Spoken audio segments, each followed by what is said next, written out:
Esta es la historia de un muro, el muro de Berlín.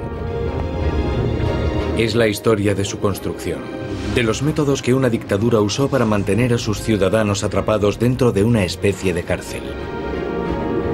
Es una historia llena de fugas, ingenio, valor y osadía, de lo que la gente llega a hacer para conseguir la libertad. Y es la historia de un símbolo profundo, la puerta occidental de la Guerra Fría.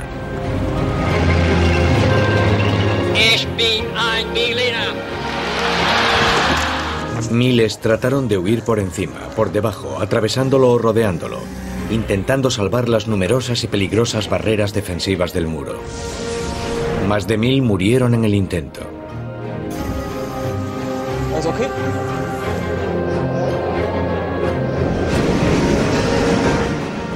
Mr. Gorbachev, tear down this wall.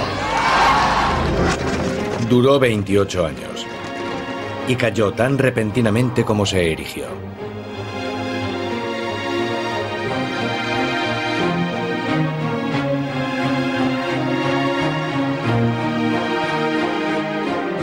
La caída del muro de Berlín. 1945. Al finalizar la Segunda Guerra Mundial, habían muerto más de 55 millones de personas y Europa estaba en ruinas. El Ejército Rojo Soviético toma Berlín, a costa de 200.000 de sus soldados.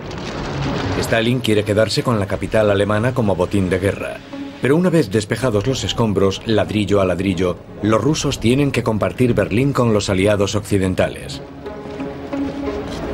Eso acabaría teniendo consecuencias desastrosas. La capital alemana y el país acabarán controlados conjuntamente por los 4 aliados vencedores, en 4 sectores divididos. En el oeste, Francia, Gran Bretaña y los Estados Unidos. En el este, la Unión Soviética. Y en el centro de la zona soviética, Berlín vuelve a dividirse. Stalin decía que Berlín Oeste era una espina clavada en la ocupación rusa de Alemania Oriental. Khrushchev lo calificó en público de tumor maligno. Era frecuente que los líderes soviéticos usaran metáforas de este tipo para referirse a la zona occidental de Berlín. En 1948, Stalin bloquea las rutas terrestres hacia Berlín Oeste para forzar la marcha de los aliados occidentales. El puente aéreo americano y británico abastece Berlín Occidental durante 9 meses hasta que Stalin se rinde. Desde 1949 hay 2 estados alemanes. Muy rápidamente, ambas Alemanias, pero sobre todo Berlín, pasan a ser motivo de enfrentamiento. Durante 40 años, Berlín fue motivo de disputas, no solo entre 2 sistemas ideológicos, sino entre 2 núcleos de poder que deseaban controlar Europa. Alemania Oriental, la RDA, con Berlín Oeste situado en medio. La única frontera aún abierta está en Berlín. Entre 1949 y 1960, hasta 3 millones de alemanes abandonan el este comunista y van al oeste vía Berlín Occidental.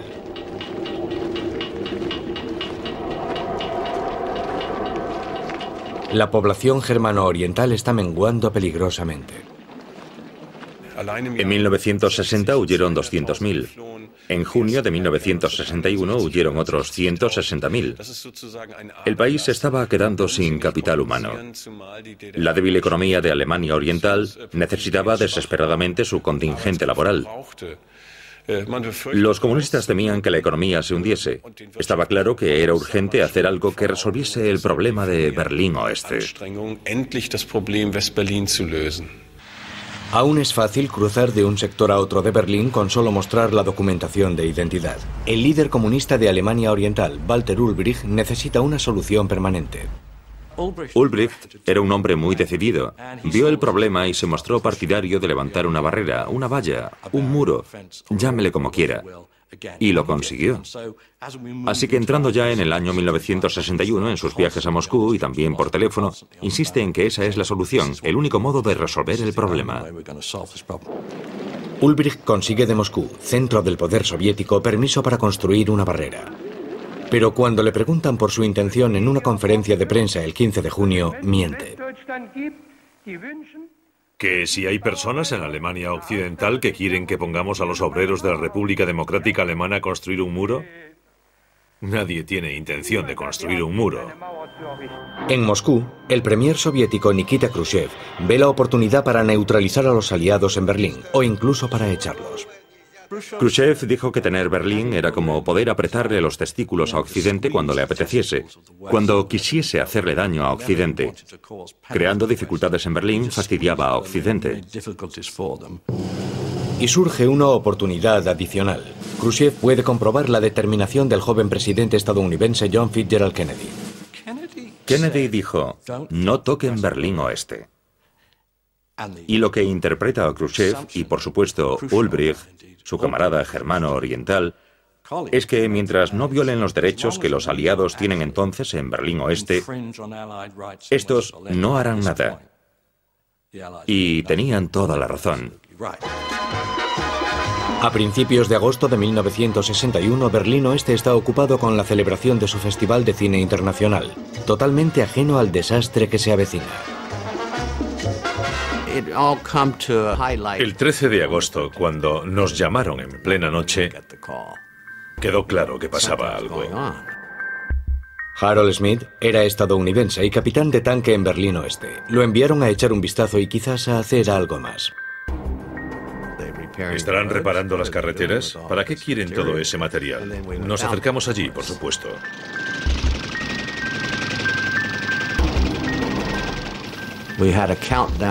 La cuenta atrás estaba en marcha y teníamos orden de derribar aquel muro con los tanques.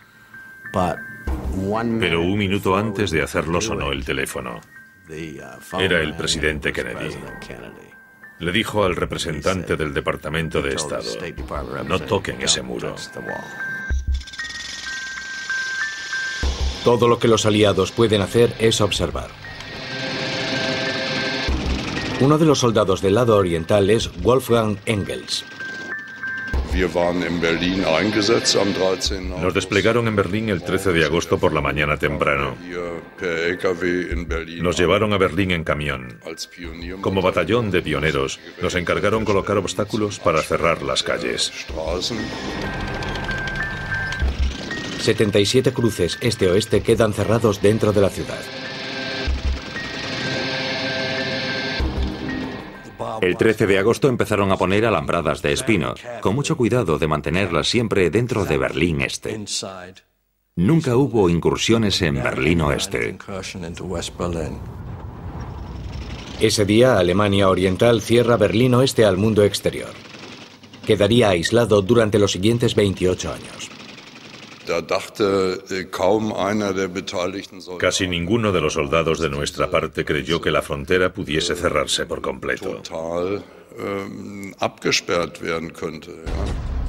Pronto, un muro provisional de 156 kilómetros rodea Berlín Oeste y a sus más de 2 millones de ciudadanos.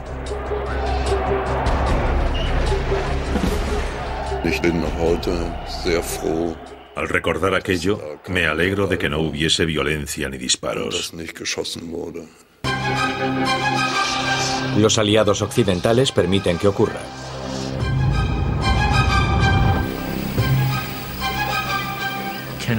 Kennedy tomó la decisión de que protestarían, que se opondrían, pero no declararían la guerra.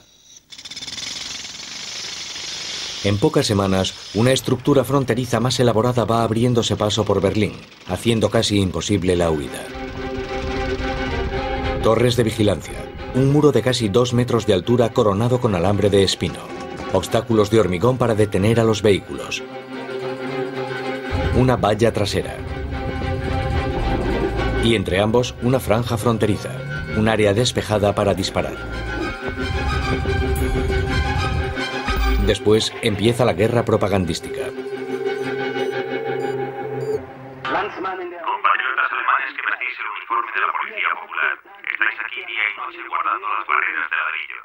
No sois estúpidos, sabéis desde hace mucho que las medidas de Ulbricht dañan la paz mundial. Miles de amigos y familias quedan separados. Los berlineses están desesperados. Pero en Estados Unidos están menos preocupados. A Kennedy no le disgustaba que hiciesen el muro. Aquello diluyó la crisis. Kennedy dijo, salvamos Berlín Oeste. Por tanto, para ellos lo importante no era que las dos partes de Berlín quedasen separadas, sino que los aliados se habían mantenido firmes. Habían evitado consecuencias mayores. El 15 de agosto de 1961, Konrad Schumann aprovecha su oportunidad. Es el primer policía fronterizo que escapa a Berlín Oeste. Las imágenes de su salto hacia la libertad recorren el mundo.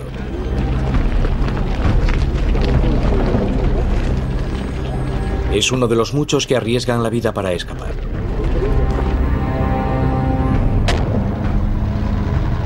Alemania Oriental procede a sellar parques, puentes, casas, tejados y alcantarillas.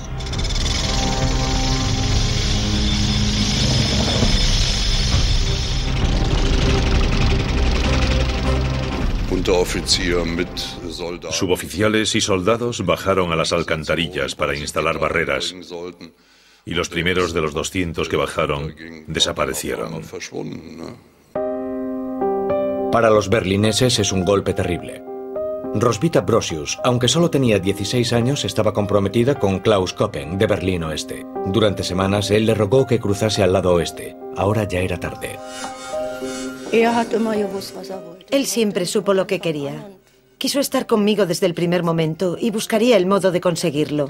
Me dijo, ven al lado oeste, y pude haberlo hecho sin problema en 1 o 2 ocasiones. Los refuerzos fronterizos cada vez son más imponentes. La gente solo puede verse a distancia. Pero no quise cruzar. Si por lo menos mis padres pudiesen ir también, toda la familia. Fue lo que dijimos, o vamos todos o ninguno.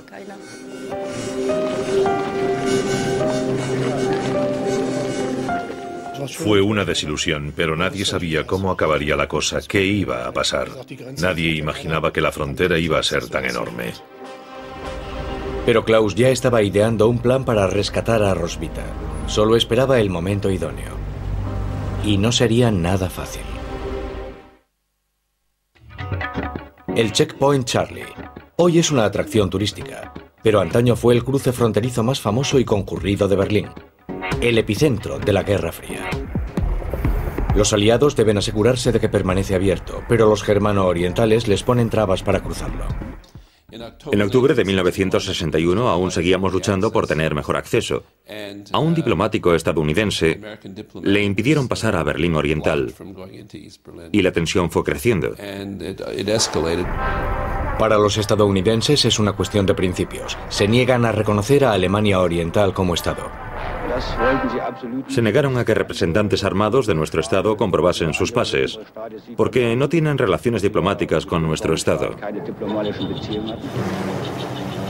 Según el Tratado de las 4 potencias, los aliados tienen derecho a cruzar la frontera cuando quieran.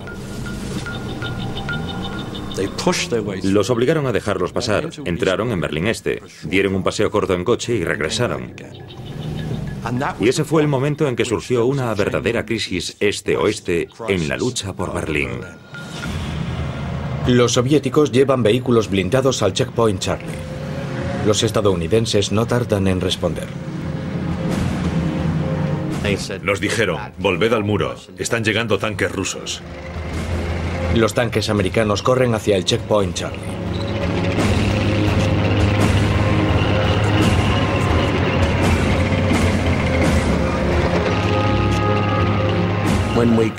Cuando llegamos allí, yo iba en el primer tanque, así que estaba más cerca de los tanques rusos, que estaban a 250 metros.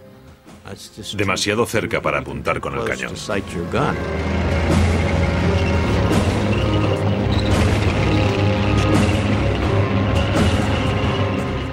Fue la famosa reunión de los tanques en el Checkpoint o punto de control Charlie que tuvo lugar en octubre de 1961. De nuevo, el presidente Kennedy llamó a los comandantes de la zona y supongo que Khrushchev también llamaría a los suyos.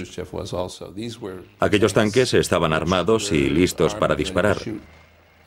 Y pudo haberse producido un enfrentamiento fácilmente.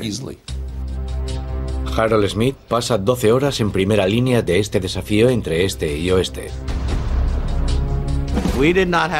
No teníamos orden de disparar. Ellos no avanzaron. No sé qué nos habrían ordenado si ellos hubiesen avanzado hacia el muro. Pero creo que ellos tenían orden de dispararnos si intentábamos traspasar aquel muro. Fue un momento muy tenso.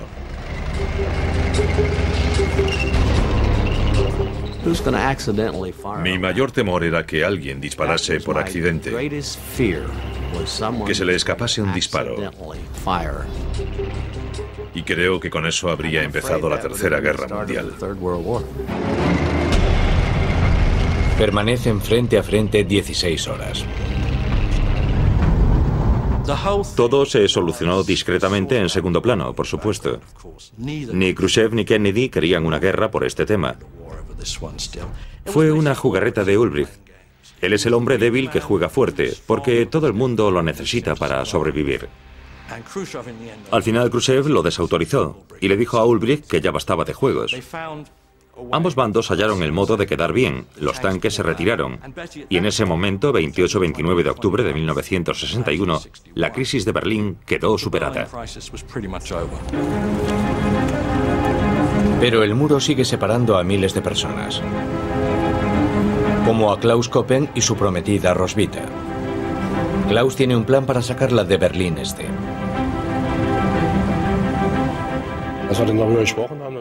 Hablamos sobre ello y al fin ella accedió a cruzar sin sus padres. Así que pensamos cómo podría hacerse. Y se nos ocurrió adaptar un Volkswagen escarabajo.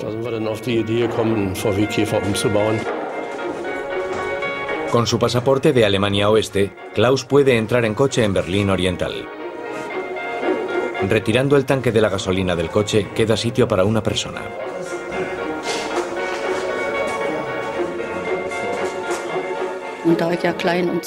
Como yo era menuda, Klaus pensó que podría hacerme un ovillo y meterme bajo el capó, donde iba el tanque de combustible. Un pequeño tanque de unos 3 litros irá encima de ella.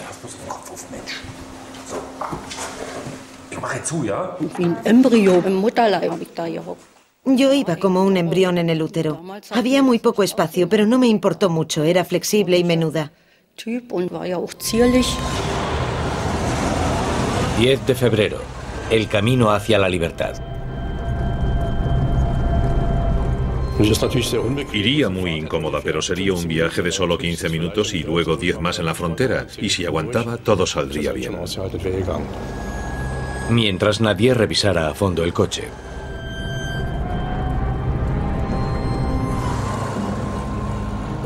En la frontera todavía no revisaban a fondo cada vehículo. Más adelante miraban por debajo con espejos.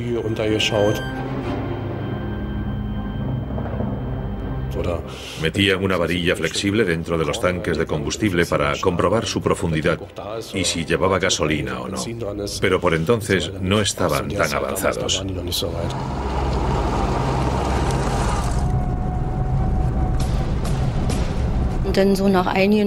Tras unos cientos de metros, de repente noté que me ardía el cuello. El manguito del combustible se había soltado, tal vez por mi postura, y la gasolina me caía por el cuello y la espalda, y me hacía mucho daño. Entonces grité, quiero salir, sácame de aquí. Me entró el pánico. Y después volvimos a casa. Al fin de semana siguiente, Klaus está listo para intentarlo de nuevo. Yo no quería volver a meterme en aquel sitio de nuevo. Me daba miedo. Soy un poco supersticiosa. Si algo no sale a la primera, no hay que insistir. Ya me había bastado. Las barreras continúan ganando altura. Ahora la gente ni siquiera puede verse. La desesperación por escapar aumenta. Un equipo de noticias británico avisado de antemano acude para filmar una huida calculada con precisión a través de un cementerio tras el muro. 5 hombres sobre un camión colocan un artilugio de 2 escaleras de mano unidas. El fugado aparece inmediatamente, Stanislas Kofera, un matemático de 25 años. Ingrid Palich, de Múnich, es la prometida de Stanislas y la razón de su huida. Cualquiera que huyese de Alemania Oriental Lo arriesgaba todo. Abandonaba su hogar, a sus amigos, arriesgaba la vida. Quien esté tan desesperado vive en una sociedad que no merece la pena. Cientos acaban detenidos.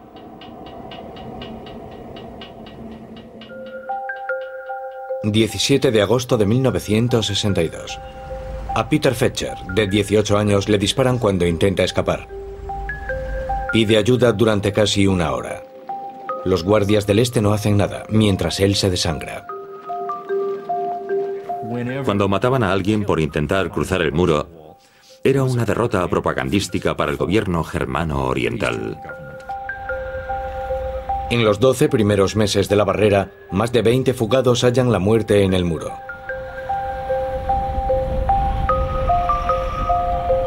Actualmente, estos carteles recuerdan a más de 130 personas muertas intentando cruzar el muro de Berlín por disparos, ahogadas o al caer de edificios.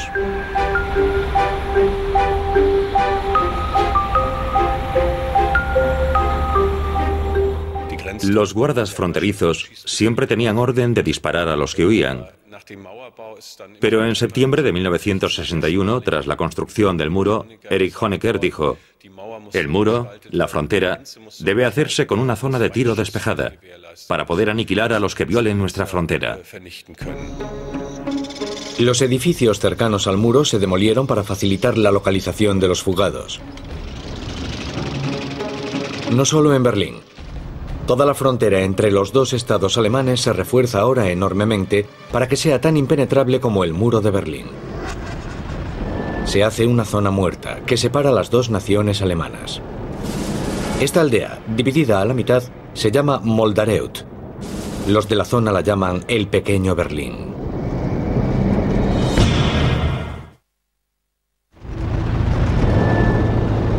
Una intimidante zona muerta separa las dos Alemanias. Esa frontera de 899 kilómetros, más el muro que rodea Berlín, se conocían como Barrera de Protección Antifascista. Requería el enorme contingente de 30.000 guardias fronterizos. Los someten a adiestramiento especial y a un programa de adoctrinamiento estricto. Nuestra tarea principal es cortar de raíz toda provocación e incidente, siempre en bien de la paz. Por tanto, es una tarea muy humanitaria que cualquiera puede hacer sin remordimientos. También es una tarea tediosa, pero los guardias de ambos lados se acostumbran a ella. Se denomina Guerra de los Prismáticos. Y cada día la frontera se hace más hermética. Marzo de 1962. Los hermanos Horst y Karl Müller, de 24 y 21 años, están desesperados por reunirse con su hermano mayor, Rudolf, en Berlín Oeste. Acompañados de sus esposas e hijos, acometen un plan ingenioso. Esperan poder detener un tren de metro que recorre el trayecto entre dos partes de Berlín Oeste. El tren debe pasar bajo Berlín Este de camino. Pero no es todo tan sencillo. Solo pueden llegar al túnel por un pozo del metro. Hacen una llave casera que les permite entrar. Fue horrible. El pozo era muy vertical y no sabíamos qué habría abajo.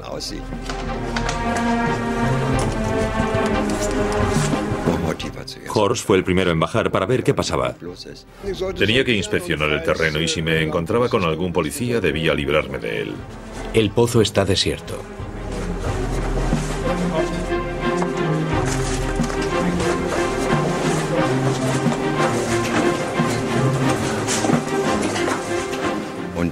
Después bajaron las mujeres y los niños. Bajaron haciendo mucho alboroto y la escalera resonaba, fue increíble. Así que dije: niños, haced el ruido que queráis. Si no nos han oído ya, o están sordos o son estúpidos, de todo. Pero el túnel también está desierto. Siguen teniendo suerte. Se acerca un tren y va en dirección a Berlín Oeste. Klaus saltó a la vía e hizo señales con la linterna. El tren empezó a frenar. Y le dijimos a Klaus: sal de la vía, es peligroso, se acerca el tren. Y él dijo, tonterías, o algo así.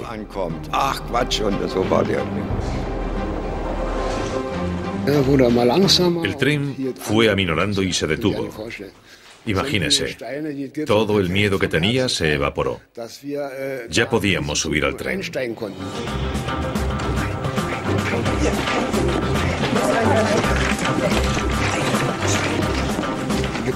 Subimos rápido. En el vagón iban muchas personas y sabían exactamente lo que estaba pasando. 11 personas, entre ellas niños, estaban huyendo.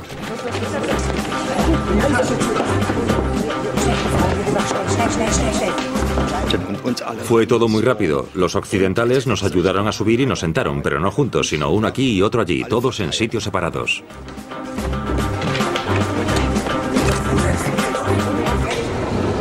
Pero aún están bajo Berlín Oriental.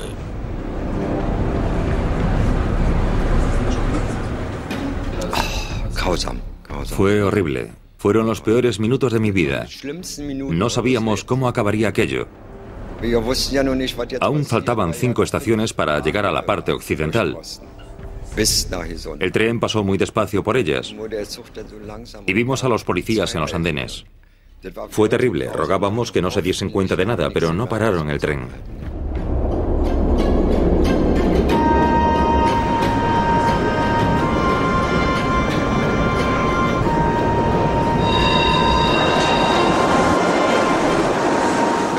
Logramos cruzar y llegar al otro lado, y entonces se desató la emoción. Fue de locos. ¡Lo conseguimos!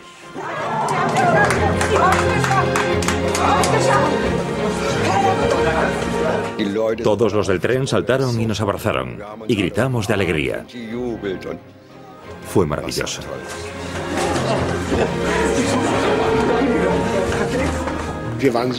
Estábamos muy contentos. No se puede imaginar lo contentos que estábamos. No se puede describir con palabras. Éramos libres y estábamos contentos de que los niños estuviesen bien y nuestras esposas también. Lo primero que hacen es visitar a su hermano Rudolf, que se había mudado a Berlín Oeste en 1960. Suena el timbre de mi apartamento y me encuentro a mis hermanos en la puerta. Primero nos miró atónito y luego sonrió de oreja a oreja.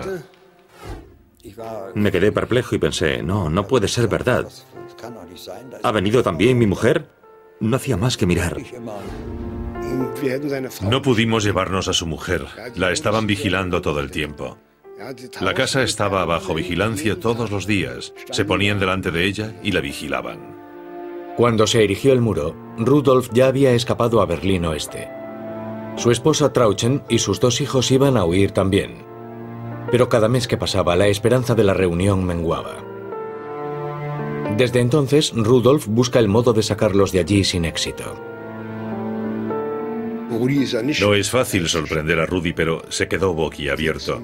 No podía articular palabra y rompió a llorar. Después, le prometimos solemnemente que empezaríamos a idear un plan para rescatar a su esposa e hijos.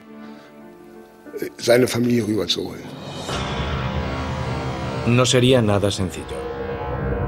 El gobierno germano-oriental se afana por impedir las fugas en Berlín y en toda la frontera entre las 2 Alemanias, poniendo a más obstáculos.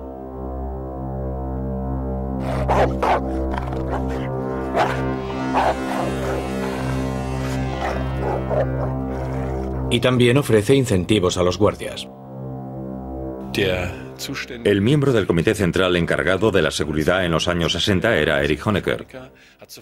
Lo informaban de inmediato sobre los intentos de fuga exitosos y fallidos. Por ejemplo, cuando mataban a alguien, Honecker firmaba los documentos, el informe de la Stasi, y la recompensa o felicitación para los guardias.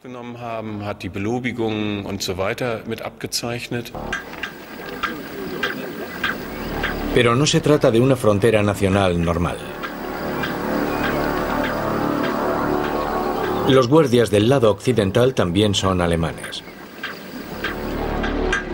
Y los policías fronterizos del este están adiestrados para dispararle a cualquiera de su propio lado.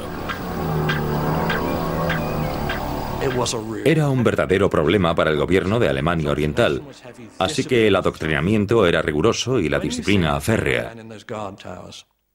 Recordemos que aquellos jóvenes de las torres de vigilancia tendrían que disparar, si era necesario, contra cualquiera que intentase escapar, aunque fuese alguien que hablase su mismo idioma, que hubiese crecido en su misma ciudad, que fuese de su mismo ambiente.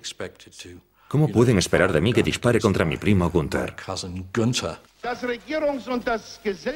En Berlín Oeste, el alcalde Willy Brandt solo puede ofrecer buenas palabras. Queremos que no se vuelva a disparar contra nadie. Y en pleno Berlín Oriental, hay un soldado germano-oriental que tampoco quiere disparar contra nadie.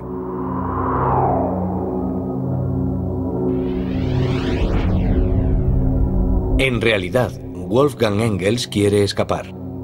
Y tiene un plan. Atravesar el muro con un vehículo militar blindado. Entablé conversación con unos soldados y empezamos a charlar sobre coches. A ellos les interesaba mi coche y a mí su vehículo blindado. Me lo enseñaron encantados, por dentro también. Y durante la charla aprendí a encender el motor y cómo funcionaban las marchas. Todo lo necesario para ponerlo en marcha. No insistía mucho, preguntaba como por casualidad. ¿Cómo funciona eso? Enséñame eso. Nada hacía pensar que quisiera conducirlo. No sospechamos nada. Fue una conversación muy distendida.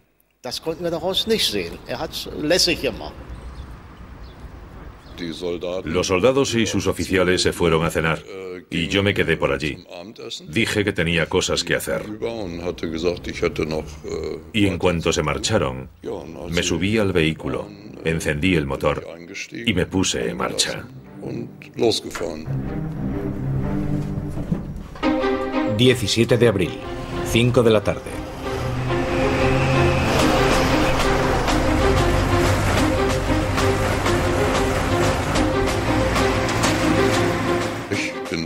Puse rumbo hacia la puerta. Solo estaba cerrada con una cadena y giré hacia Treptow.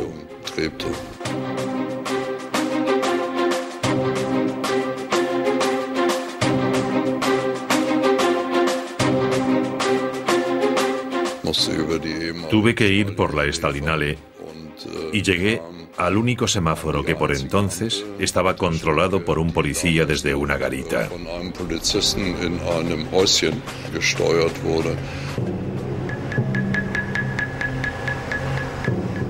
Las Fuerzas Armadas del Estado tenían prioridad de paso.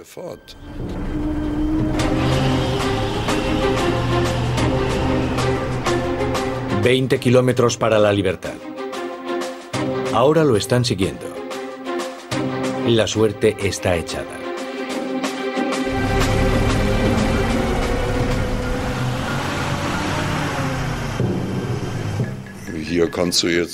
No puedes dirigirte hacia el muro, echar el freno de mano y decir, solo estaba practicando. Así que no había vuelta atrás.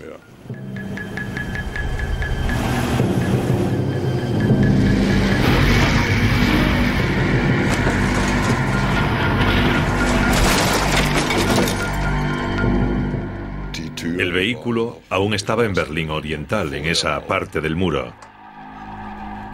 Mi primera reacción fue salir y me encontré en medio de las alambradas de espino.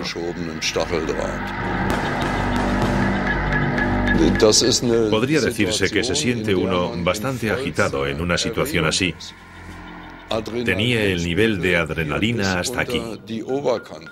Ni siquiera sentí las balas que me herían de lo acelerado que estaba.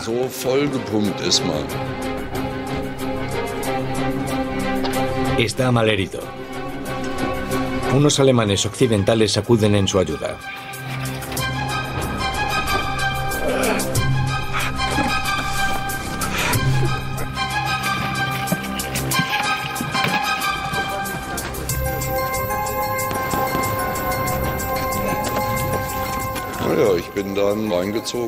Me llevaron a un bar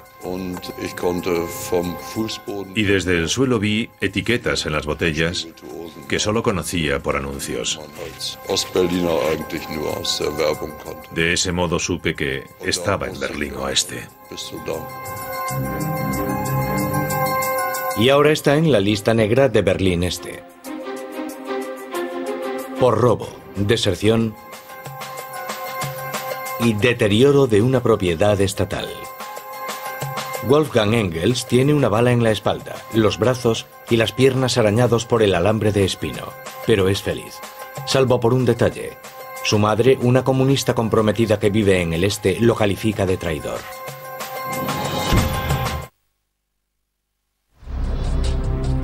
Los constructores del muro de Berlín responden a cada intento de fuga reforzando sus defensas. En los años siguientes, sustituirán las piezas de hormigón delgado por placas de hormigón y acero en forma de L. Cada una pasa de los 3 metros de alto y pesa 3 toneladas. Cualquier vehículo que embista contra el muro chocará contra la base de la placa, y su propio peso mantendrá el muro en pie. El muro se ha convertido en un protagonista de la Guerra Fría.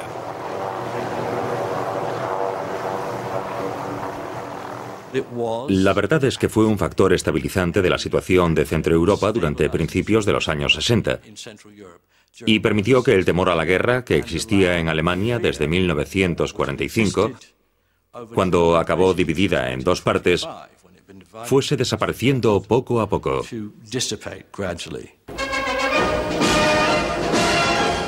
En junio de 1963, John Fitzgerald Kennedy al fin visita Berlín Oeste.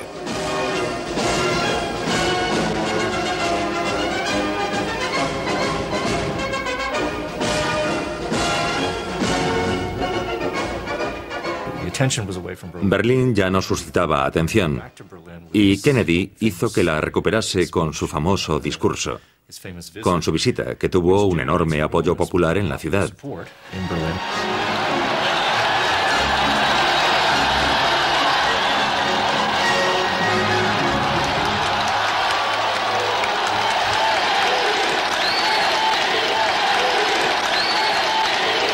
As a free man, I take pride in the words, Ich bin ein Berliner.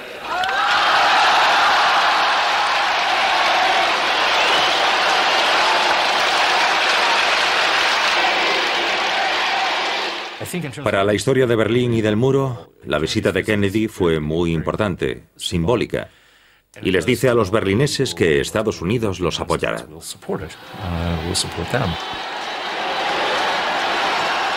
Después, Kennedy dirá que al ver el muro personalmente había comprendido su brutalidad.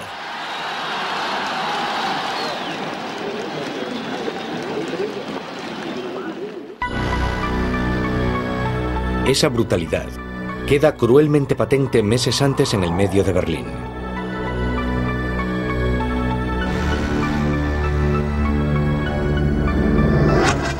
En mayo de 1962, Rudolf Müller y sus 2 hermanos menores al fin idean un plan para reunir a Rudolf con su familia. La construcción del muro lo había separado de sus 2 hijos, Bernd y Christian, ahora de 8 y 5 años de edad, y de su esposa Trauchen. Detuvieron a mi mujer una vez por saludar con la mano y la interrogaron. La tuvieron encerrada un día entero con los niños y le dijeron bien claro: su marido está al otro lado, lo sabemos todo sobre él, sabemos qué clase de hombre es. No volverá a verlo, no podrá cruzar el muro, nos encargaremos de ello. Los 3 hermanos Müller, ayudados por amigos, empiezan a excavar un túnel. Quieren llegar hasta el lado oriental. El túnel recorrerá solo 23 metros desde un cobertizo del lado oeste y pasará bajo el muro. Al principio casi no avanzábamos nada. La tierra era como hormigón, pero de repente se hizo más fácil. Además estaba el problema de sacar la tierra del túnel, lo cual fue más difícil a medida que avanzábamos y el aire estaba más viciado. 4 hombres por turno, en 4 turnos diarios de 6 horas.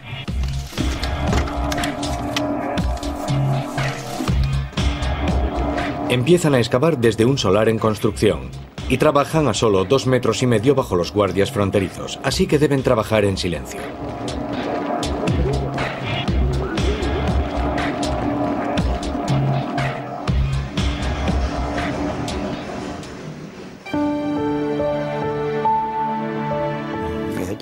Aunque me hubiese arrancado la piel, no habría dicho ni pío.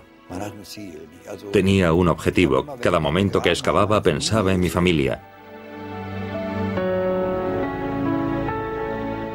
Sigue adelante, lo conseguiremos. Tenemos que hacerlo. De repente, llegan a una zona donde la tierra es muy blanda. Miré hacia arriba porque oí un chirrido extraño y luego se me cayó la tierra encima. Solo me veían las piernas y los zapatos, y así supieron dónde debían retirar la tierra. Fue horrible.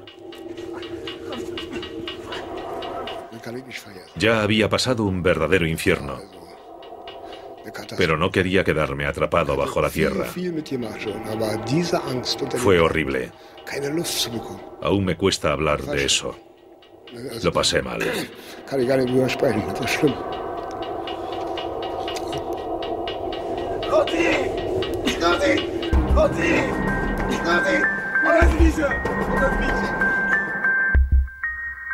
El 18 de junio, después de excavar 3 semanas, los hermanos alcanzan su objetivo.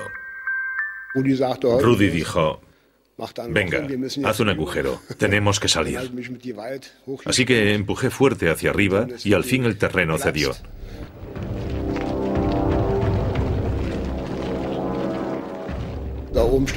Había un armario sobre el agujero. Cuando di el empujón se levantó y cayó con gran estrépito, pero lo habíamos conseguido. A Rudolf le ofrecen un arma.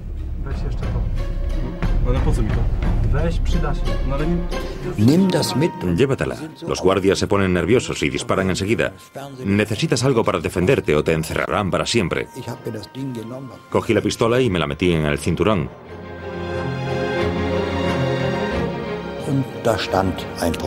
Había un guardia por allí. Me acerqué a él y le hice un gesto de saludo. Él me miró y no me devolvió el saludo. Y pensé: Dios mío. La familia de Rudolf aguarda cerca de allí. Notaba que el guardia me miraba. Sentía su vista en mi cogote. Yo tenía el vello erizado del miedo.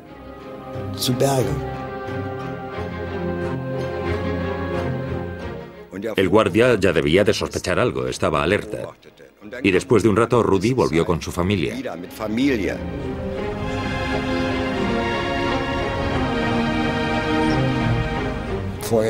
Le había dicho a mi mujer: Trauchen, doblas la esquina, sigues por el muro y no te detengas, pase lo que pase. Y justo en ese momento el guardia volvió a pasar.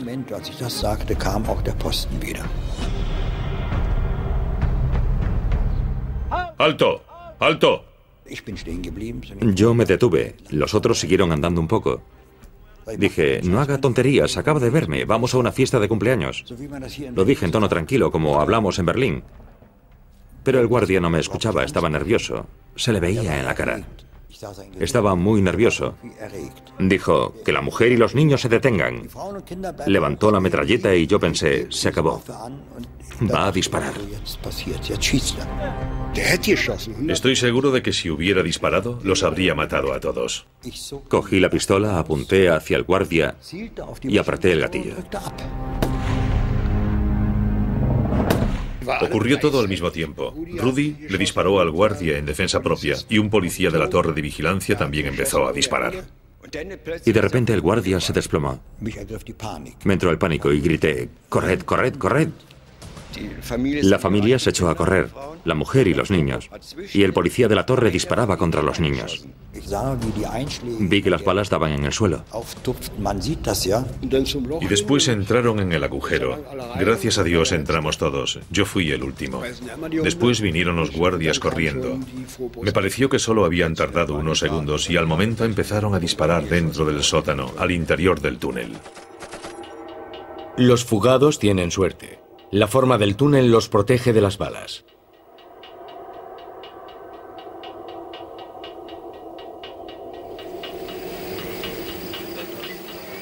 Pero el guardia está muerto.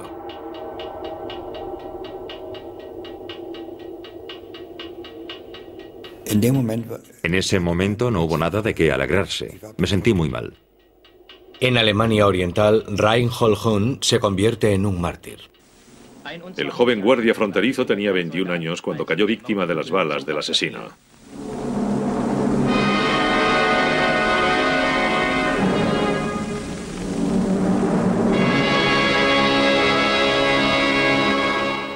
Tengo un permanente sentimiento de culpa. Un hombre murió como consecuencia de nuestra huida. Esa persona murió por el disparo que yo hice. Es terrible. Ningún tribunal podría exonerarme de esa culpa, aunque me declarase culpable o inocente 3 veces. Llevo esa culpa encima y no me liberaré de ella mientras viva. El muro hizo de Rudolf Müller un criminal y una víctima. En 1964 se habían excavado más de 70 túneles del oeste al este y del este al oeste, liberando a más de 250 personas. Pero la policía secreta germano-oriental, la Stasi, encontró una solución: infiltrar espías entre los posibles desertores aún antes de que empezaran a excavar. En los años 60, ambos bandos ven que tendrán que convivir con el muro para bien o para mal. The people of West Berlin, for the first time in years, are able to cross the wall. Época navideña. El primer deshielo tímido en las relaciones. Y con él, el muro se convierte en un éxito para el régimen de Alemania Oriental. Se ha dicho que el muro fue como el segundo nacimiento de la RDA.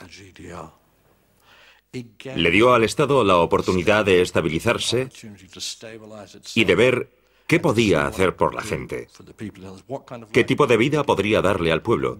Una vez se aseguró un público atento y una vez que su contingente laboral ya no podía marcharse. Así que puede decirse que el muro salvó a la RDA de su casi seguro hundimiento.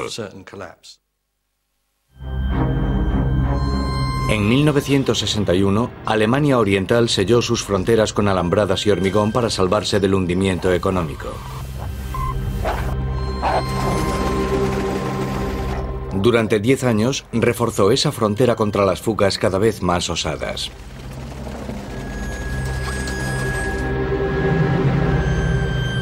En mayo de 1971, un nuevo dirigente llega al poder en Alemania Oriental: Erich Honecker. Aunque en apariencia parece más moderno, el muro sigue siendo el símbolo público de su control estatal absoluto. 900 kilómetros de barrera fronteriza entre las dos Alemanias, con más de 1000 torres de vigilancia y 50.000 guardias. 60.000 armas automáticas conectadas a cables trampa. Campos minados, sembrados de minas antipersona de tipo 66, del tamaño de un plato. Para cualquier alemán del este que aún quiera huir, es casi imposible.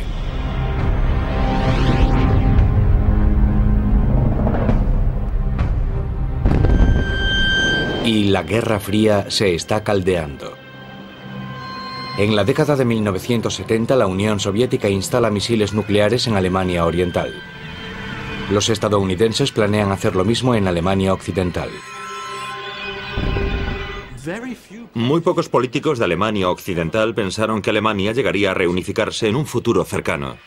En Alemania Oriental, Honecker se beneficia de la rivalidad entre las superpotencias, y las cosas han ido mejorando en la RDA. Se ha convertido en escaparate del mundo socialista, la prueba aparente de que el comunismo funciona. Frigoríficos, lavadoras, televisores. A mediados de los 60 empezó a verse el inicio de una modesta prosperidad. Estabilizada la población, cuyos sectores instruidos ya no se marchan a Alemania Occidental, se alcanzó una situación en la que la gente percibía que no se vivía tan mal. El régimen puede sentirse seguro también. Sus miembros y su estado están muy bien protegidos. Todo hombre joven debe servir en el ejército del pueblo. Se enfrentan al enemigo del oeste y a sus propios compatriotas que quieren cruzar la frontera. Ingo Bethke es guardia de frontera. En esencia, todo el que intente cruzar la frontera está quebrantando la ley. Es un criminal y hay que impedírselo por todos los medios. Por supuesto, nadie decía claramente que debíamos disparar a matar, pero si lo hacíamos, no te lo reprochaban. Ingo Bethke también es un criminal porque quiere escapar de Alemania Oriental. 26 de mayo de 1975. Se escapa de noche con un amigo. Ingo ha servido aquí. Conoce esta parte de la frontera perfectamente. Claro que los guardias habrían disparado, pero disparar y acertar son dos cosas distintas. El Kalashnikov no es preciso, pero tiene 30 balas y pueden dispararse en 2 segundos. Vezke conoce el terreno. Después del área fronteriza está la valla disuasoria, con su franja de la muerte. Y luego el río Elba, con las patrullas fluviales. Es una barrera formidable. Fue como una aventura. Yo quería ver el país de los Beatles. Tenía que haber algo al otro lado del muro, pero no nos permitían ir. Solo queríamos ir a donde nos apeteciese. Ingo sabe que los guardias podrían volver en cualquier momento.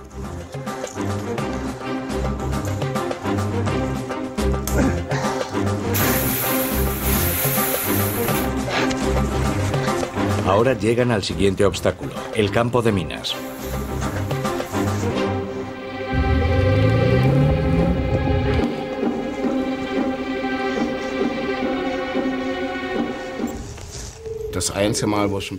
El único momento en el que tuve miedo fue en el campo de minas. Decían que si pisabas una mina, te arrancaba parte del pie, o tal vez hasta el tobillo, pero no la pierna entera. Llevábamos una pequeña pala. Si al tantear con ella el suelo estallaba una mina, no nos pasaría nada, pero luego tendríamos que correr. Fue el único momento en el que estuve nervioso. Aparte de eso, la noche era oscura y nadie nos vio. Siguiente tarea: hinchar las colchonetas en la orilla del río Elba.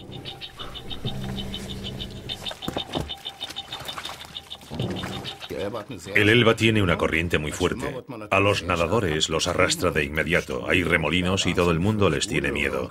Yo no quería ahogarme, así que fue buena idea llevarnos las colchonetas hinchables. Reman durante media hora.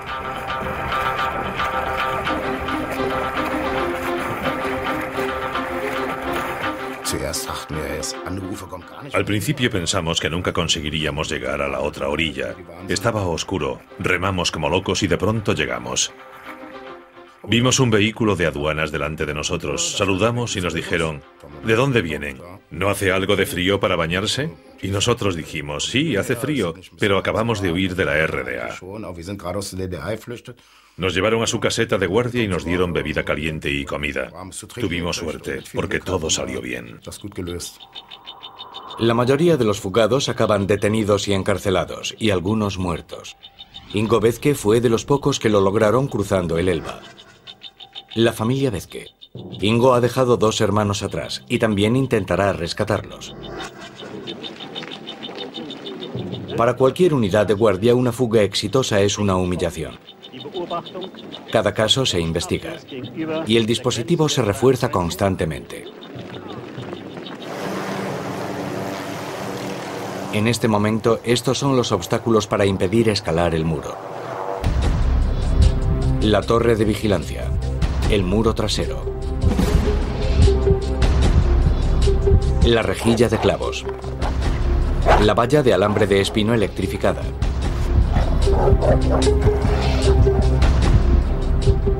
perros, cables de alarma. Y también hay una trampa para los guardias. En la arena rastrillada, por ejemplo, quedaban las huellas. En otras palabras, si estando en la torre de guardia ves a alguien intentando huir y miras hacia otro lado esperando que nadie se dé cuenta, y esa persona consigue llegar al otro lado, la culpa te la llevarías tú. Porque tras la fuga habrá una investigación exhaustiva. Verán las huellas en la arena al lado de tu torre y deducirán lo que pasó. Así que estarás metido en un buen lío. El Estado alemano oriental es fuerte. Erich Honecker ha obligado a su pueblo a respetarlo. Ahora quiere que el mundo reconozca a su Estado. Por una parte buscaban respetabilidad, querían que los viesen como un Estado que funcionaba, que estaba al mismo nivel que los demás. Pero al mismo tiempo no querían dar a sus ciudadanos la libertad que ser miembro de la comunidad internacional permitía. Distensión es el término imperante. En la década de los 70 se consiguen varios acuerdos internacionales importantes. Bien está lo que bien acaba. Al fin, el régimen consigue reconocimiento mundial a cambio de conceder un poco más de libertad a sus ciudadanos. Técnicamente ahora tenían libertad para desplazarse, para elegir dónde trabajar y de expresión. Los gobiernos comunistas con frecuencia firmaban esos manifiestos y acuerdos internacionales, pero no permitían que se pusiesen en práctica en su territorio. En lugar de ello, dieron aún más altura al muro.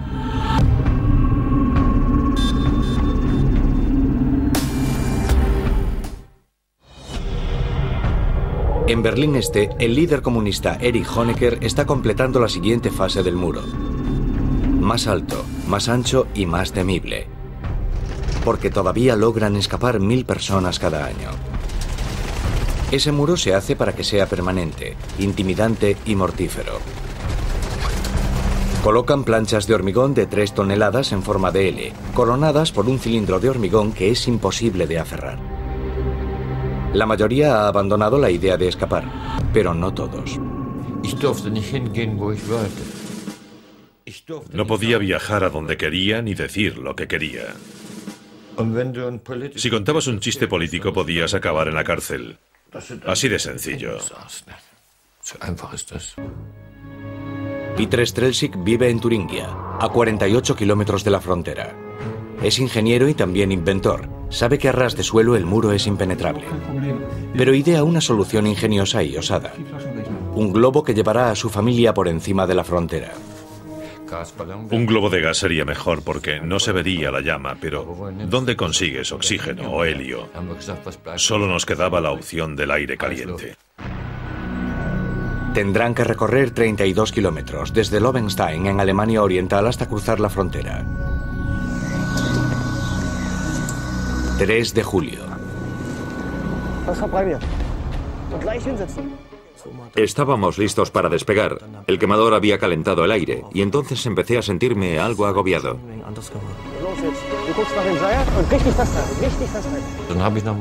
Abrí a tope el quemador y lentamente ascendimos por encima de los árboles.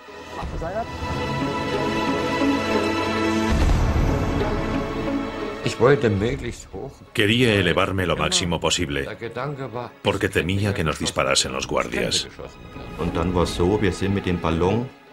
Luego, a unos 1200 metros, el globo entró en una nube. La cúpula empezó a absorber agua y empezamos a descender rápido.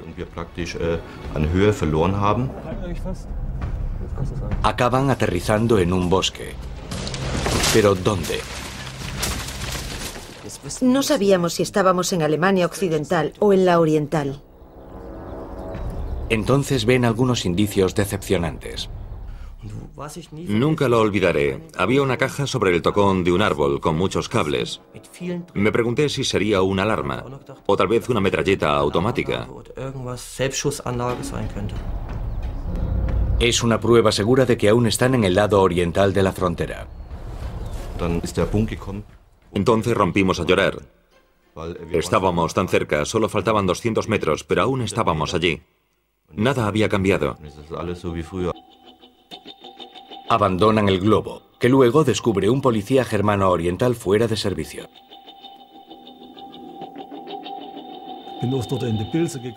Había salido a buscar setas y vi el globo allí colgado. Pero no dije nada porque me habrían arrestado y me habrían reprendido. ¿Qué estaba haciendo allí? No tenía por qué andar por allí. No me habrían felicitado, me habrían dado una patada en el trasero.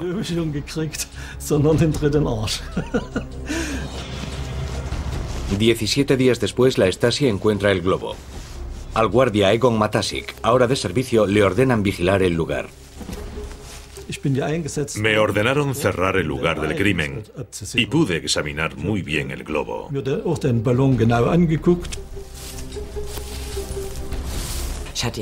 Me olvidé el álbum de fotos allí, pero volví a buscarlo y con las prisas me olvidé mis medicinas.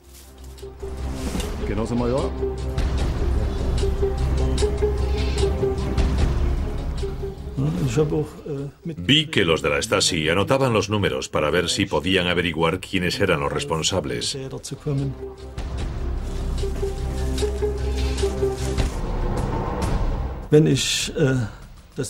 Si los hubiese avisado antes, habrían empezado a buscarlos enseguida y ya habían pasado 2 semanas. La Stasi pide información en un periódico. La sede de la policía secreta en Berlín.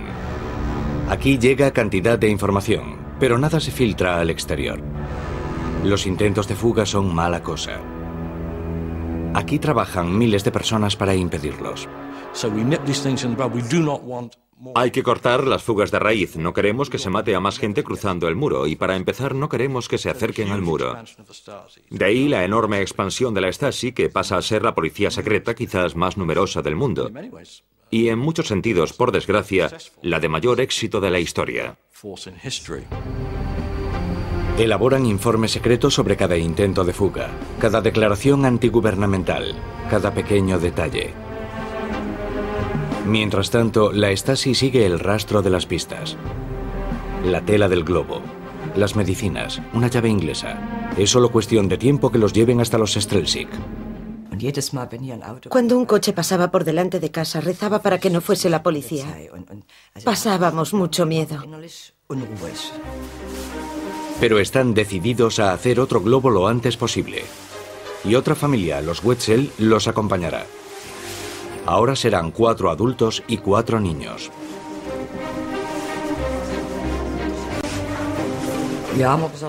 Había que hacerlo mayor.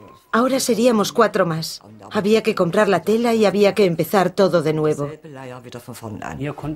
No podíamos comprarla toda de una vez, porque así nos localizarían enseguida. Así que compramos la tela en pequeñas cantidades y en distintas tiendas. Necesitamos 1.240 metros cuadrados de tela, lo que bastaría para hacer una pequeña carpa de circo.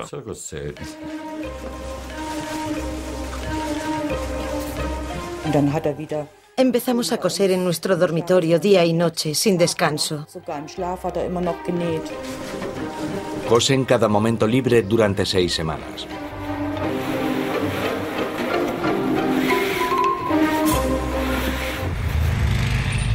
...16 de septiembre de 1979. Dijimos, hoy el viento es perfecto. No habrá noche mejor que esta para hacerlo. Un claro oculto del bosque será el lugar de despegue. Vamos, bajad. Venga, rápido, bajad todos. ¡Vamos! Había un silencio sepulcral, ni un ruido, nada. Lo único que se oía era el quemador cuando soltaba gas. Pero aparte de eso, no había ningún ruido. El silencio era absoluto.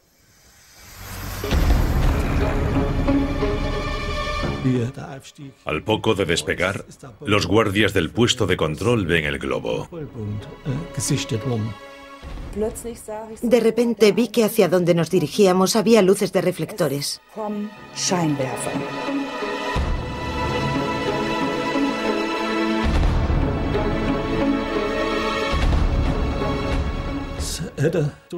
Lo tenía perfectamente a tiro. Uno de los guardias del puesto de control quiso pedir permiso para disparar, así que llamó a Berlín.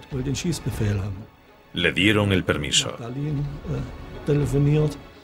Pero para entonces, el globo ya se había ido.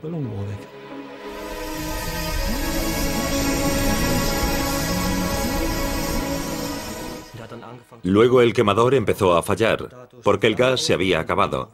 La llama se apagó y entonces pudimos ver la parte superior de la cúpula. Tenía un gran agujero arriba, justo en el medio. Yo había cometido un error. Abrí a tope el quemador y se abrió un agujero en la cúpula, a 25 metros de altura. Era muy peligroso.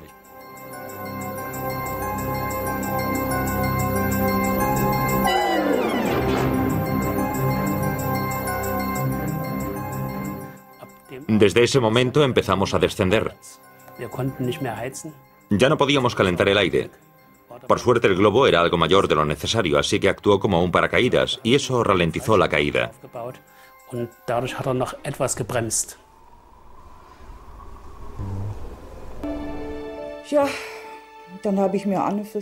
Yo rezaba para que no tuviesen que rescatarnos medio muertos. Me puse en paz conmigo misma. Ya se imagina la calma que se puede tener en un momento así.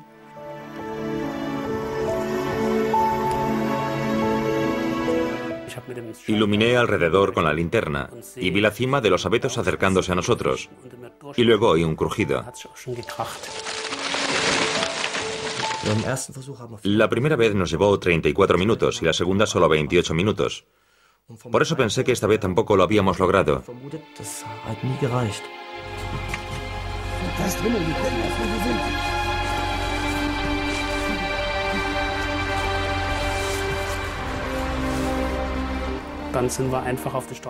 Salimos a la carretera y paramos un coche. De él salieron 2 policías. Lo primero que preguntamos fue, ¿estamos en el oeste? Dijeron, ¿dónde van a estar si no? Porque también estaban muy sorprendidos. Entonces supimos que lo habíamos logrado, así que todos saltamos como locos, abrazándonos y besándonos. Estábamos locos de alegría. Todo lo que la Stasi puede hacer es incluir los detalles en el informe y reconstruir los hechos. Primero se reconstruyen los hechos desde una perspectiva general.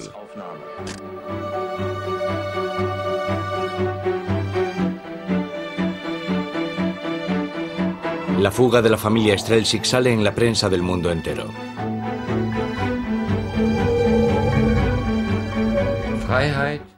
La libertad es lo más valioso que el ser humano puede tener. Pero los únicos que lo saben son los que viven sin ella. Si te crías siendo libre, no sabes lo que es no serlo. Lo das por sentado. Berlín Oeste. Libertad y grandes almacenes llenos de productos. El sueño de Occidente a principios de los años 80. En comparación, el este es gris. La RDA nunca pudo estabilizarse para que la gente estuviese contenta, para que no sufriese escasez y tuviese un poco de libertad, porque Occidente siempre estaba acechando como una comparación desagradable. La tentación está al otro lado del muro.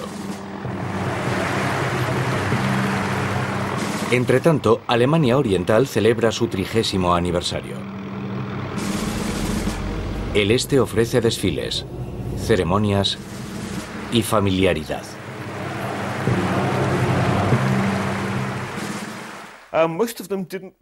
En el este muchos pensaban, puede que allí se viva mejor, pero yo vivo aquí, podemos tener problemas, pero tal vez podamos mejorarlo todo si nos quedamos. No había un ambiente de odio, una conciencia de opresión. La gente no se sentía encarcelada en su sociedad.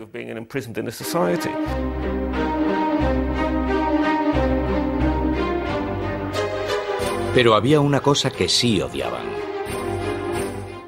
La mayoría de la gente sabía que los alemanes occidentales se habían vuelto muy viajeros. Y les fastidiaba que lo mejor que podían esperar los del este era ir una semana al lago Balaton de Hungría o un viaje a Praga. Construir y custodiar el muro se lleva una gran parte del Producto Interior Bruto de Alemania. Una fortuna que Honecker ya no tiene en la década de los 80. Y la frontera nunca se acaba.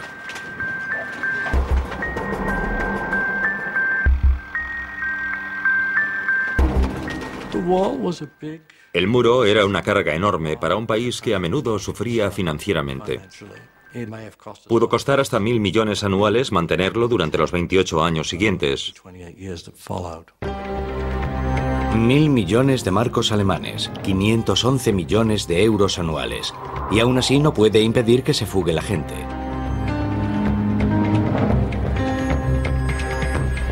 Gente con ideas descabelladas, como Holger Bethke.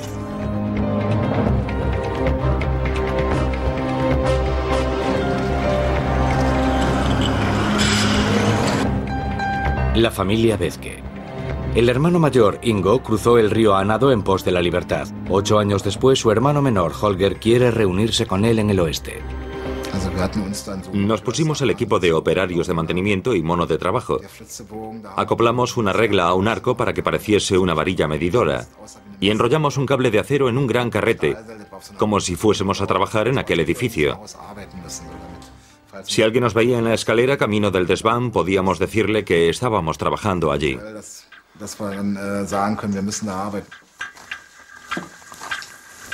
Es el día 31 de marzo.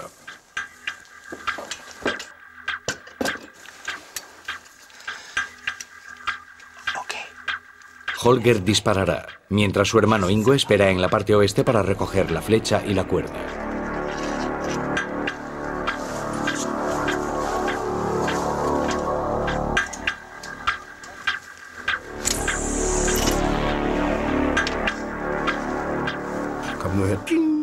Oí un ping y pensé, maldita sea, ha caído en un árbol. Pero tiraron de la cuerda y vi algo que se movía. Miré más de cerca el árbol y la vi. La había localizado. Los otros dos se pusieron muy contentos. Yo cogí la cuerda y empecé a tirar. Un cable de acero va sujeto a la cuerda de nylon y lo pasan al otro lado.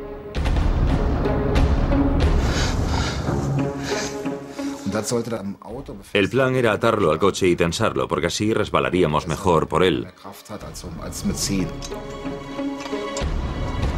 Luego incorporan la polea casera.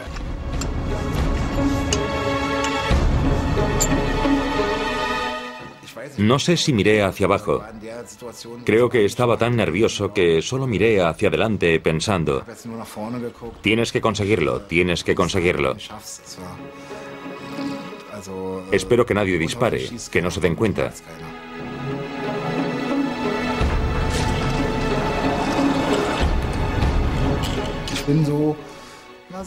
A 3 o 4 metros del edificio de Berlín Oeste me detuve. La polea no seguía adelante y solo quedaba un pequeño trecho. Suspendido en tierra de nadie, sin red de seguridad.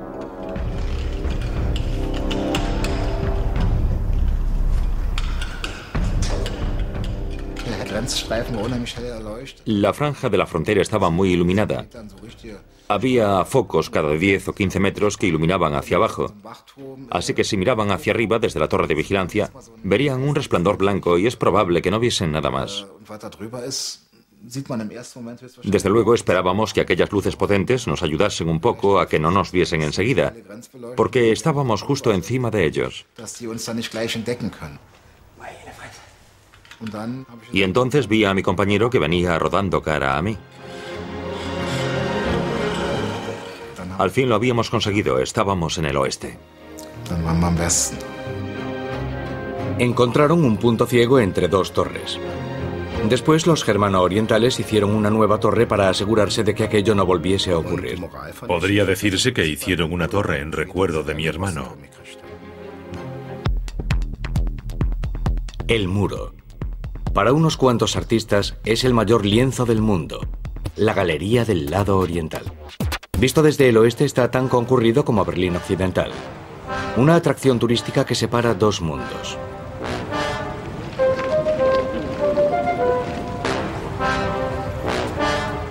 El oeste y el este.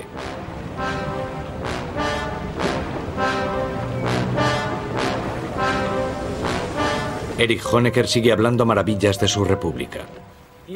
Todos tienen su sitio en la República Democrática Alemana, sin importar sus ideas políticas ni su religión. Las cárceles están llenas de críticos con ideas distintas a las del régimen.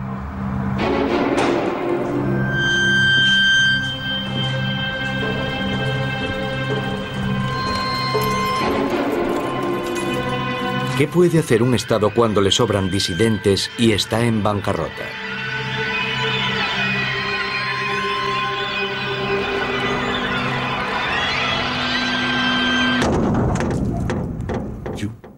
Haces un trato con los alemanes occidentales según el que les envías a los disidentes. Es decir, primero encarcelas a esas personas y después haces un trato y dices, os damos a estas personas a cambio de marcos occidentales. De preciados marcos occidentales. Alemania Occidental compra la libertad de esas personas, pagando hasta 34.000 euros por cada una. La venta de 35.000 disidentes ayuda a Alemania Oriental a esquivar la bancarrota, y Occidente le concede grandes préstamos. Pero con una condición. Las trampas con armas de la frontera deben desaparecer. Honecker no se opone. Él no piensa en el pasado, solo le importa el futuro. Y la verdad es que en los años 80 estaban planeando un muro con tecnología avanzada, es decir, con medios informáticos, que por entonces ya permitirían crear un muro que necesitase muy poca intervención humana para controlarlo. Y nadie podría acercarse a él sin que lo detectasen los sensores y las cámaras. Así era el muro 2000 de Erich Honecker. Unos detectores de vibraciones, infrarrojos y láser activarían unas alarmas cuando detectasen a un fugado. Las cámaras automáticas y los focos se concentran en él, y unos aerosoles químicos lo paralizan. La peligrosa realidad quedaría camuflada para parecer inofensiva y bucólica. 1985. En el Kremlin hay un nuevo dirigente comunista, Mikhail Gorbachev, y empieza a hablar de paz. El presidente estadounidense Ronald Reagan está decidido a reanudar las negociaciones. Llega a Berlín en julio de 1987. Esta imagen, reproducida millones de veces, de Reagan ante la puerta de Brandenburgo, tuvo una repercusión tremenda. Así que con aquel discurso conseguimos de sobra nuestro objetivo. Mr. Gorbachev, tear down this wall. Reagan fue el primer presidente desde hacía mucho tiempo que no veía la Guerra Fría como algo eterno. Al menos tenía la esperanza de que fuese algo temporal, de que terminaría, de que la Unión Soviética desaparecería. Creía que la Guerra Fría terminaría y que Estados Unidos la ganaría. Tras este deshielo entre el este y el oeste, Honecker visita a su homólogo en Alemania Oriental, Helmut Kohl. El máximo reconocimiento para el hermano pequeño. Respetamos las fronteras existentes, pero queremos superar esa división por la vía del entendimiento pacífico y de la libertad. ¿Solo palabras, tal vez? Erich Honecker trató de prolongar su control férreo tanto tiempo porque sabía que no podía permitirse relajarse lo más mínimo, porque en cuanto lo hiciese, Alemania Oriental desaparecería, se desintegraría. La familia Bethke prepara otra fuga. El último de los tres hermanos aún está en el este, Egbert. En 1989, los reyes de la fuga, Ingo y Holger, planean volar de nuevo sobre el muro para rescatar a Egbert usando 2 aviones en solo 30 minutos. Primero compramos un microligero y aprendimos a volar en él, nosotros solos. Sufrimos un montón de percances, destrozamos 3 hélices, mandamos varios motores al desguace y también rompimos un ala. Aprendimos por experiencia.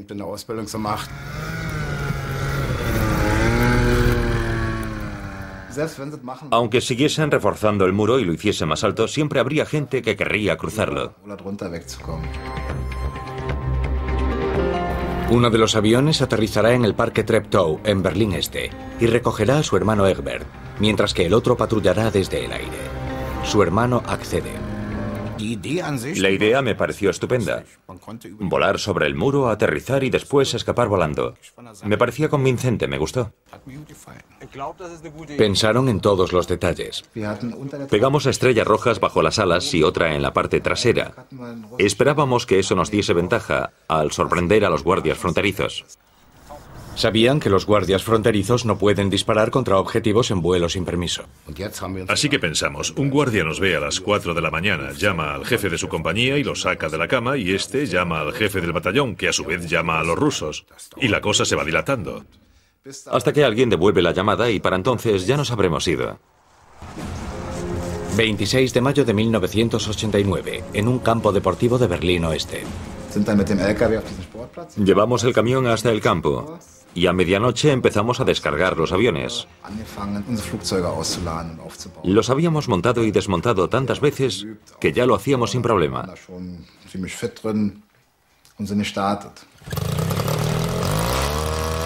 4:22 de la mañana. Encendieron las cámaras acopladas a los aviones y filmaron todo el vuelo.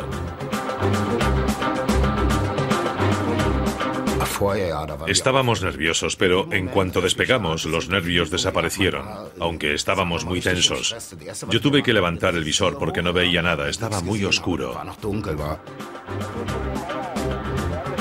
Encienden la radio e intentan contactar con Egbert. Después de despegar empezamos a preguntar por radio. ¿Estás ahí? Pequeñín, ¿estás ahí? Debía tener cuidado. Estaba dentro de un arbusto, cerca del camino. No podía ver nada por culpa de las hojas. Todo estaba cubierto. Y si alguien pasaba por casualidad paseando al perro y oía una voz en el arbusto, podía llamar a la policía, así que tenía que hablar muy bajito. Ingo, ¿me oyes? De repente oí su voz. Sí, estoy aquí. Gracias a Dios, pensamos. Recibido, vamos de camino. Recibido también. Entonces supieron que yo estaba allí y yo que ellos venían de camino, pero no supe nada de ellos hasta después de despegar. Claro que vamos para ahí. Ya tengo el muro delante. Cambio. Vale, os espero. El punto de encuentro es el Parque Treptow de Berlín Este. Pero entonces ven algo grande en el lugar de aterrizaje. Nos sorprendió ver que había un circo ambulante en el parque. Debían de haberlo montado el fin de semana. Quedaba un espacio muy justo para aterrizar por culpa de aquel circo ambulante ruso.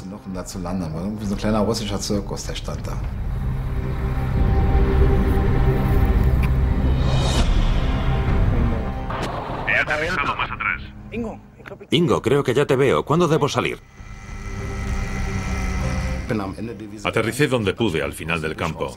Egbert salió del arbusto y yo grité, cuidado con la hélice, porque claro, él estaba más nervioso aún que yo. Esquivé la hélice, me senté en el asiento y grité, despega, Ingo, despega. Estaba muy nervioso. Le dije, calma, calma, no quiero que te caigas. Yo le dije, vamos, despega, apura, apura. Porque aún temía que pasase algún coche de policía y que se desviase de la carretera hacia el parque.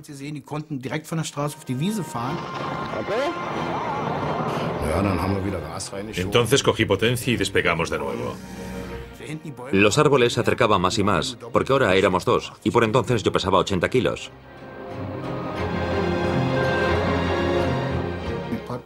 Yo di una vuelta completa y entonces los vi delante de mí, despegando.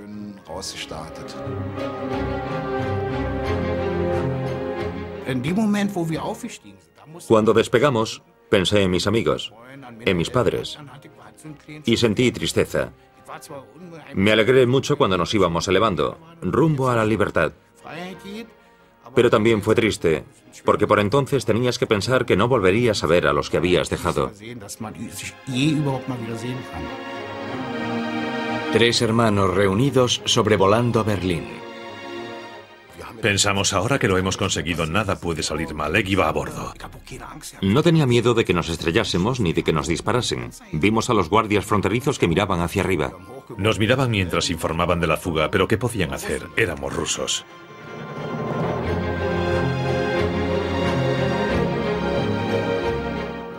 Y entonces pusimos rumbo hacia el Reichstag. Ingo y Holger tenían que buscar un sitio para aterrizar. Hicimos un aterrizaje perfecto. Hemos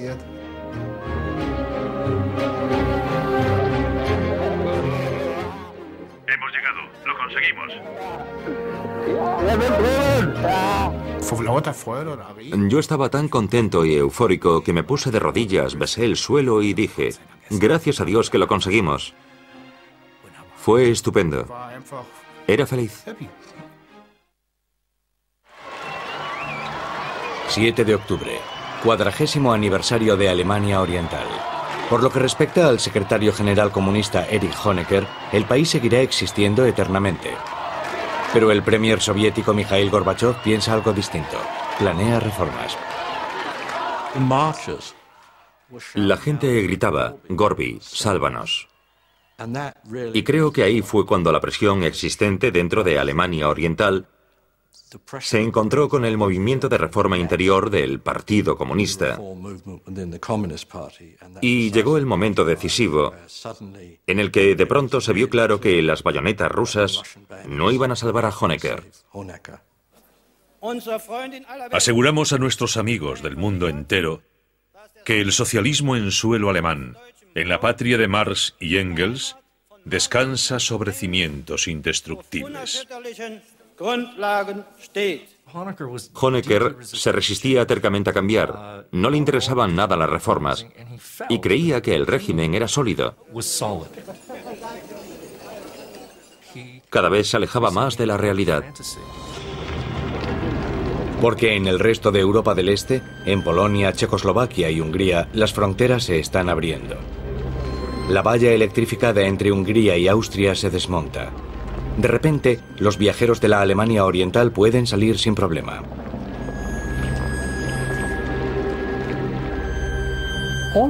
En los árboles había clavos y colgaban las llaves de ellos, las llaves del coche, de casa. Lo dejaron todo atrás. Yo vivo en una casa con muchas cosas, no puedo imaginarme yéndome y dejándolo todo. Estaban desesperados. El corresponsal de CBS News, Salem Pisi, está en la Embajada de Alemania Occidental en Praga, donde cientos y luego miles de alemanes orientales se han refugiado. Al fin les dicen que Alemania Occidental ha accedido a acogerlos.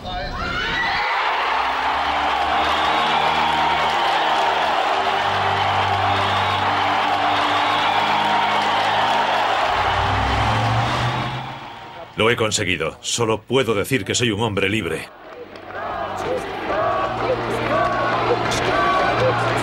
El premier soviético Mikhail Gorbachev se niega a intervenir para proteger a Alemania Oriental, pero da un consejo.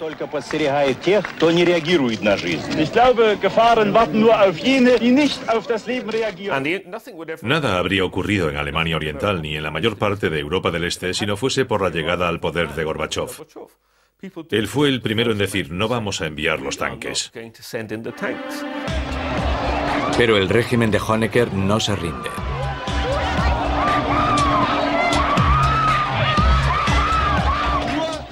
Nos manifestamos pacíficamente, no queremos hacer nada malo.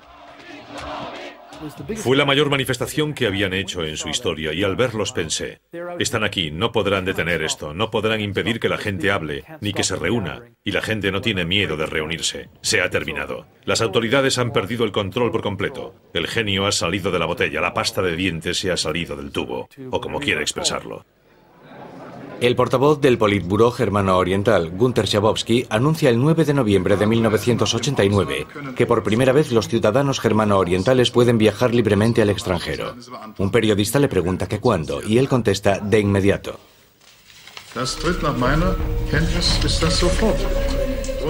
Fue un error. Tenía que haber dicho mañana. La noticia se propaga como el fuego. 3 horas después, en los puntos de control, los guardias fronterizos están totalmente desprevenidos. Cogimos nuestro equipo, fuimos a toda prisa al checkpoint Charlie y allí estaban, la gente cruzaba a montones. Las puertas estaban abiertas, los guardias habían desaparecido y la gente pasaba sin trabas. Era como una fiesta callejera enorme. Pasaban cantidad de trabans, aquellos cochecillos oxidados del lado oriental. Los alemanes occidentales gritaban de alegría y la gente se abrazaba. Fue un momento maravilloso.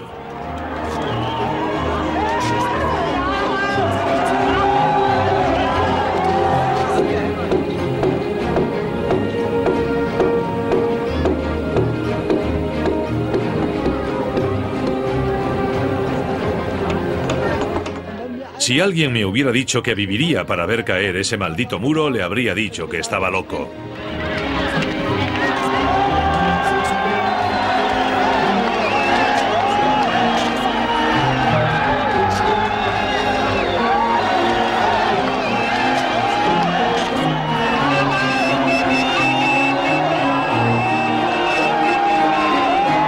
Pero no todo el mundo está contento. Los del lado oeste hablan de reunificación. Yo estoy totalmente en contra. Seguro que allí hay muchas cosas buenas, pero también tienen mucha basura y prefiero que se quede allí.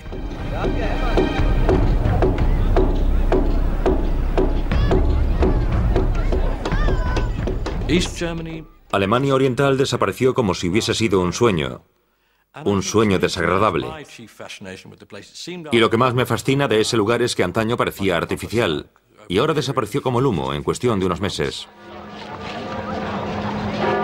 El 3 de octubre, un año después de caído el muro, Alemania estaba reunificada. Fue el fin del comunismo.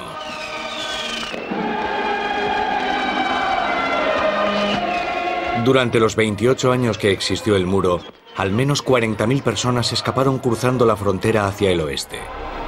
A otras 75.000 las persiguieron por intentarlo. Más de 1.300 murieron, entre ellas al menos 136 en el propio Berlín. Pero el este ocultó tantas muertes con tanta eficacia que el total exacto aún no se conoce. Hoy, el muro de Berlín, aquel símbolo del telón de acero, la vanguardia de la Guerra Fría, casi ha desaparecido.